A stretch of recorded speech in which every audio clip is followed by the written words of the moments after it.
Selamat malam dan selamat bertemu kembali dalam Renungan Malam God's Amazing Grace atau Kasih Karunia Allah yang mengagumkan oleh Ellen G. White tanggal 30 Juli 2026. Mari kita berdoa. Bapa kami yang di sorga, Allah pencipta langit dan bumi, laut beserta segala isinya. Satu-satunya Allah yang benar, yang kami sembah selalu melalui anak-Mu Yesus Kristus. Kami bersyukur dan berterima kasih oleh sebab penyertaan dan perlindungan Bapa sepanjang hari dalam seluruh aktivitas dan pekerjaan kami. Pada malam ini, kami akan mendengarkan firman-Mu. Mohon karuniakan Roh Yesus Kristus dalam hati kami, sehingga kami dapat mengerti dan menghidupkan firman yang kami pelajari dan dengarkan. Besertalah dengan kami sepanjang malam ini, ya Bapa. Kami persembahkan doa ini di dalam nama Yesus Kristus yang adalah Tuhan dan Juru Selamat kami. Amin. Renungan malam ini akan dibacakan oleh Ibu Oktolina Siregar. Kepada Ibu Oktolina, kami persilahkan. Terima kasih. Selamat malam Bapak dan Ibu, saudara dan saudari yang terkasih di dalam nama Tuhan kita Yesus Kristus. Bacaan renungan malam kita pada hari ini tanggal 30 Juli berjudul Mintalah Itu. Ayat inti terdapat di dalam Lukas 11 ayat 13, firman Tuhan. Jadi, jika kamu yang jahat tahu memberi pemberian yang baik kepada anak-anakmu, apalagi Bapamu yang di surga, Ia akan memberikan Roh Kudus kepada mereka yang meminta kepadanya. Tuhan kita kaya akan kasih karunia, berkuasa dalam kuasa. Ia akan dengan limpah memberikan karunia-karunia ini kepada semua yang datang kepadanya dengan iman. Kita harus berdoa dengan sungguh-sungguh, memohon pencurahan Roh Kudus sebagaimana para murid berdoa pada hari Pentakosta. Jika mereka membutuhkannya pada waktu itu, kita lebih membutuhkannya hari ini. Kegelapan moral seperti selubung kematian menutupi bumi. Segala macam ajaran palsu, bidat, dan penipuan setan sedang menyesatkan pikiran manusia. Tanpa roh dan kuasa Allah, akan sia-sia kita bekerja untuk menyampaikan kebenaran.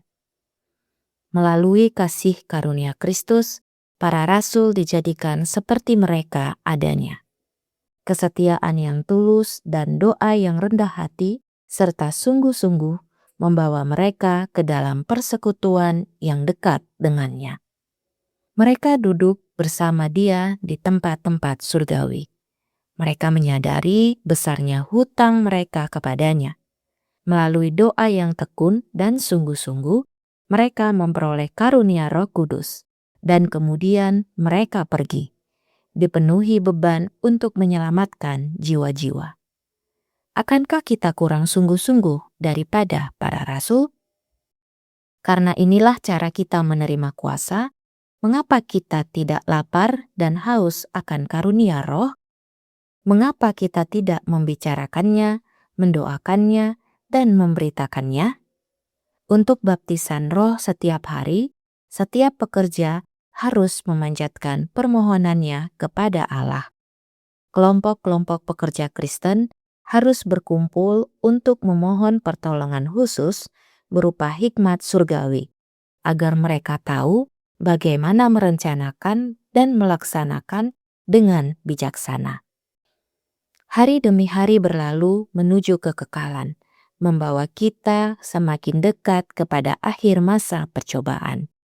Seperti belum pernah sebelumnya, kita harus berdoa agar Roh Kudus dicurahkan lebih berlimpah kepada kita. dan kita harus mengharapkan pengaruh pengudusannya turun atas para pekerja. Mereka yang berada di bawah pengaruh Roh Allah tidak akan menjadi fanatik, tetapi tenang dan teguh, bebas dari sikap berlebihan dalam pikiran, perkataan, atau perbuatan. Di tengah kekacauan ajaran-ajaran menyesatkan, Roh Allah akan menjadi penuntun dan perisai bagi mereka yang tidak menolak bukti kebenaran, sambil membungkam setiap suara lain selain suara Dia yang adalah kebenaran. Demikianlah bacaan renungan malam kita pada hari ini. Terima kasih, Tuhan Yesus memberkati. Terima kasih atas penata layanan Ibu Optolina. Tuhan Yesus memberkati.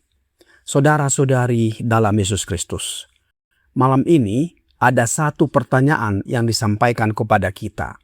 Apa yang paling Anda butuhkan dan minta kepada Allah Bapa? Jawabannya akan beragam. Ada yang meminta kesehatan, pekerjaan, kesuksesan, kekayaan, pemulihan keluarga, keberhasilan usaha, sukacita, damai, dan lain-lain. Semua itu memang penting, namun Yesus menunjukkan bahwa ada satu pemberian yang lebih besar daripada semua kebutuhan tersebut, yaitu Roh Kudus. Menariknya, Yesus tidak berkata bahwa Bapa di sorga akan memberikan semua kepada setiap orang yang memintanya. Yang dijanjikannya untuk diberikan adalah Roh Kudus. Mengapa? Karena ketika kita memiliki Roh Kudus yang adalah Roh Yesus Kristus, kita memiliki penolong yang memimpin kita menghadapi setiap keadaan hidup. Dia hanya menunggu hati yang datang meminta dengan iman dan kerinduan melalui doa yang sungguh-sungguh. Dalam renungan malam ini, God's Amazing Grace, halaman 219, paragraf 2 berkata, Tuhan kita kaya akan kasih karunia, berkuasa dalam kuasa. Ia akan dengan limpah memberikan karunia-karunia ini kepada semua yang datang kepadanya dengan iman. Kita harus berdoa dengan sungguh-sungguh, memohon pencurahan Roh Kudus, sebagaimana para murid berdoa pada hari Pentakosta. Jika mereka membutuhkannya pada waktu itu, kita lebih membutuhkannya hari ini. Kegelapan moral seperti selubung kematian menutupi bumi. Segala macam ajaran palsu, bidat, dan penipuan setan sedang menyesatkan pikiran manusia. Tanpa roh dan kuasa Allah, akan sia-sia kita bekerja untuk menyampaikan kebenaran. Tuhan kaya akan kasih karunia dan berkuasa untuk mencurahkan Roh Kudus kepada setiap orang yang datang kepadanya dengan iman.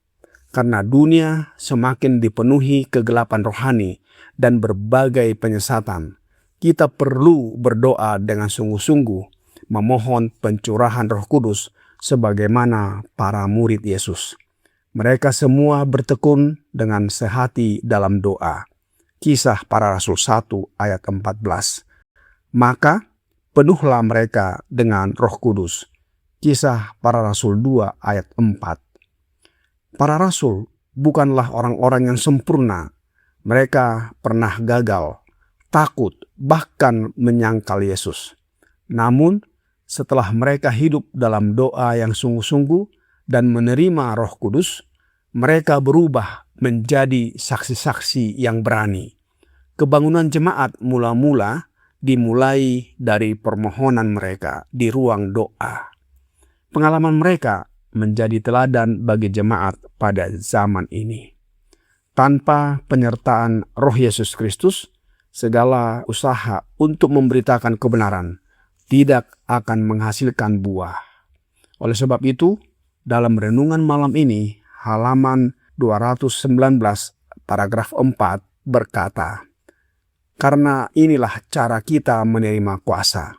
Mengapa kita tidak lapar dan haus akan karunia roh? Mengapa kita tidak membicarakannya, mendoakannya, dan memberitakannya untuk baptisan roh setiap hari. Setiap pekerja harus memanjatkan permohonannya kepada Allah. Kelompok-kelompok pekerja Kristen harus berkumpul untuk memohon pertolongan khusus berupa hikmat sorgawi, agar mereka tahu bagaimana merencanakan dan melaksanakan dengan bijaksana. Allah menghendaki agar kita tidak hanya mengetahui tentang Roh Kudus, tetapi sungguh-sungguh merindukannya. Kerinduan itu dinyatakan melalui doa yang tekun, sama seperti tubuh membutuhkan makanan setiap hari. Jiwa membutuhkan kuasa Roh Kudus setiap hari. Orang yang terus berdoa akan terus diperbaharui oleh Allah. Hari demi hari berlalu menuju kekekalan, membawa kita semakin dekat kepada akhir masa percobaan. Seperti belum pernah terjadi sebelumnya, kita harus berdoa agar Roh Kudus dicurahkan lebih berlimpah kepada kita, dan kita harus mengharapkan dan meminta pengaruh pengudusannya turun atas kita. Teladan para murid meminta Roh Kudus turun atas mereka dapat menjadi bagian kita. Doa bersama mempersatukan hati, memberikan hikmat, dan membuka jalan bagi Roh Kudus bekerja lebih besar dalam jemaat atau perkumpulan dan kelompok. Yesus di dalam Matius 7 ayat 7 berkata, "Mintalah, maka akan diberikan kepadamu. Carilah, maka kamu akan mendapat. Ketoklah, maka pintu akan dibukakan bagimu." Perhatikan, Yesus memberikan perintah kepada kita dengan berkata, "Mintalah." Artinya, Allah sudah menyediakan berkat-Nya. Persoalannya seringkali bukan pada kesediaan Allah memberi, tetapi pada kerelaan kita datang dan meminta kepadanya. Yesus berkata di dalam ayat inti renungan malam ini, Lukas 11 ayat 13. "Jadi, jika kamu yang jahat tahu memberi pemberian yang baik kepada anak-anakmu, apalagi Bapamu yang di sorga, Ia akan memberikan Roh Kudus kepada mereka yang meminta kepadanya." Oleh sebab itu, kita meminta Roh Kudus kepada Allah Bapa, dan Bapa akan memberikannya kepada kita. Ketika kita menerima Roh-Nya, akan dibuktikan dengan karakter yang semakin menyerupai Kristus. Orang yang dipenuhi Roh Kudus akan memiliki damai, penguasaan diri, kebijaksanaan, dan kemampuan membedakan kebenaran dari kesesatan. Roh Kudus menjadi penuntun dan pelindung bagi umat Allah di tengah banyaknya penyesatan.